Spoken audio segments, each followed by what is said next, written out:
Alden Short Update, yung magkakaroon ng international screening ang movie nila Alden Richard at Julia Montes na 5 Breakups in a Romance yan sa Amerika, sa Northern and Southern California and Hawaii sa November 24. And sa post ng Top Films Philippines, and pang-anim pa nga ang 5 Breakups in a Romance, and pick na yan at IG story ni Alden. Yan na, napunta si Alden sa Harold Hotel, Quezon City. At yung picture niya sa Beyond Skin.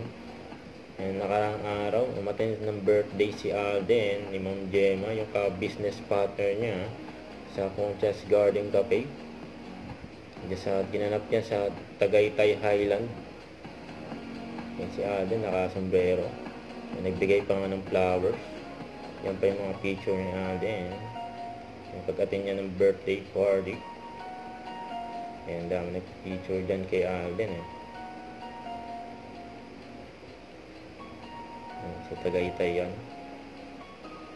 And pang-post ni Miss Glenda, may pa-billboard pa nga si Miss Glenda, Beyond Skin sa Morong Rizal, umabot na hanggang Morong Rizal. And malayo ka man, lagi kang nasa palalangin ni Mama, at lagi siyang nakabang sa muli mong pagbabalik. And Family of Two, a Mother-Son Story, December 25 in cinemas. Huwag kalimutan mag-subscribe, click ang notification bell para lang update po ang for reaction vlog. Bye guys, thank you for watching.